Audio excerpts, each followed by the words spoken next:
नमस्कार, स्वागत है आप सभी का हमारे चैनल में। हम सुन रहे हैं डॉक्टर अशोक शर्मा जी द्वारा लिखित सीता सोचती थी। आइए आज पढ़ते हैं भाग 11 अहिल्याएं होती हैं। चित्रकूट आदि विभिन्न स्थानों पर रुकते बहुत से ऋषियों और ऋषि पत्नियों का आशीर्वाद प्राप्त करते विभिन्न अनुभवों से गुजरते हुए श्री राम, सीता और लक्ष्मण दंडक वन पहुंच चुके थे। उन्हें अयोध्या से चले लगभग 1 वर्ष हो चुका था।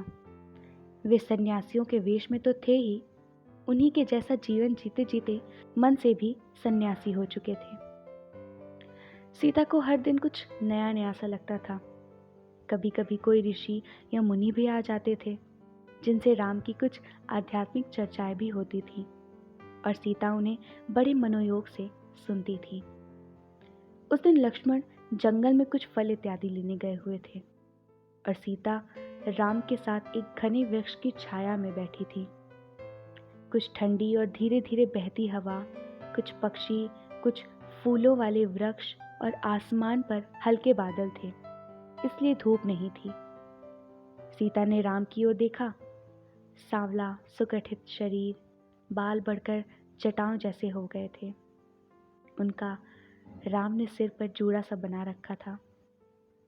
सन्यासियों जैसे वस्त्र और मुख पर तेज देखकर सीता के मन में श्रद्धा उमड़ पड़ी। सीता ने महसूस किया कि श्री राम को देखने मात्र से उनके अंदर अद्भुत आनंद तो भर ही जाता है, जो दैहिक प्रेम से जनित किसी प्रिय को देखने से मिलने वाली खुशी से सर्वथा अलग है। साथ ही यह मन में पवित्रता का भाव भी भर देता है। उन्हें स्मरण हो आया कि जब श्री राम विश्वामित्र के आश्रम से उनके स्वयंवर में भाग लेने के लिए मिथिला आ रहे थे, तो रास्ते में अहिल्या, जिनके बारे में कहा जाता था कि वे पाषाण हो चुकी थी, उनके स्पर्श मात्र से अपने स्वाभाविक मानवीय रूप में लौट आई थी। यह कथा उन्होंने बहुत लोगों से सुन रखी थी। यह सब कुछ उन्हें बहुत आश्चर्यजनक लगता था। सीता ने भरपूर दृष्टि राम पर डाली तो शरीर में सिरहन सी भर उठी और तब उन्हें लगा कि जिसका दर्शन मात्र शरीर में स्पंदन भर दे, उसके स्पर्श से पाषाण जीवित हो उठा हो, इसमें आश्चर्य क्या है। उन्हें यह भी स्मरण हो आया कि जब प्रथम बार उन्होंने राम को देखा था, उस समय वे प्रथम दृष्टि में हो जाने वाले प्रेम की आयु में ही थी, किंतु उनका वह प्रेम कोई शारीरिक आकर्षण से हो उठने वाला प्रेम नहीं था। वह मात्र भावनात्मक प्रेम भी नहीं था, किंतु जो भी था उसे व्यक्त करने की सामर्थ्य शब्दों में नहीं थी। उनके इस टकटकी सी लगातार देखने से राम को लगा कि शायद वे कुछ कहना चाहती हैं। उन्होंने कहा, सीते, प्रभु, क्या देख रही हो? कुछ कहना चाहती हो क्या? क्या आप मुझे अहिल्या प्रकरण के बारे में बताएंगे? हाँ, क्यों नहीं, बताइए। सीते, अहिल्या गौतम ऋषि की पत्नी थी। यह विडंबना ही है कि वे अत्यंत बाल्यावस्था में ही गौतम ऋषि को मिली थी और ऋषि ने ही उनका लालन पालन किया था, किंतु बड़े होने पर वे स्वयं ही उन पर मुग्ध हो गए और उनसे विवाह कर लिया। स्वाभाविक है, यह अहिल्या के लिए बहुत कष्टकारक रहा होगा। यह अत्याचार वे सह गईं, किंतु एक बार जब किसी अन्य पुरुष ने गौतम ऋषि की अनुपस्थिति में उनके जैसा बनकर और धोखे से घर में घुसकर उनसे जबरदस्ती करने का प्रयास किया, तब उनकी आंखें बेबसी, शर्म, पीड़ा और अपने दुर्भाग्य की आग में जल उठी। तभी गौतम ऋषि आ गए और उन्होंने अहिल्या से किसी प्रकार की सहानुभूति दिखलाने के स्थान पर उन्हीं को लांछित और अपमानित किया।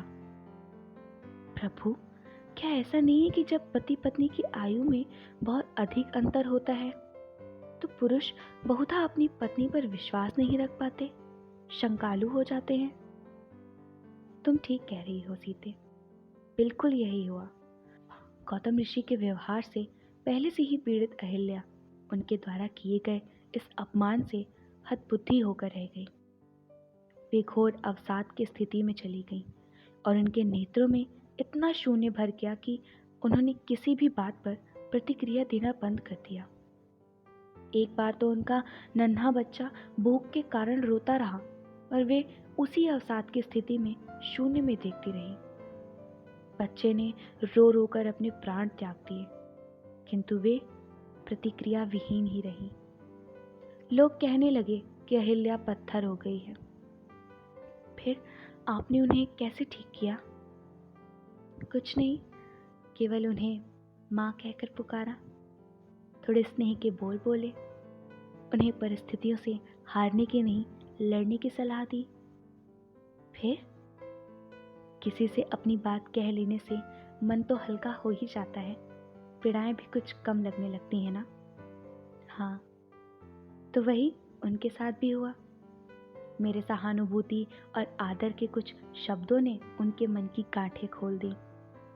वे मानो फूट पड़ी, अपने बचपन से लेकर वर्तमान तक की पता नहीं कितनी बातें कह डाली।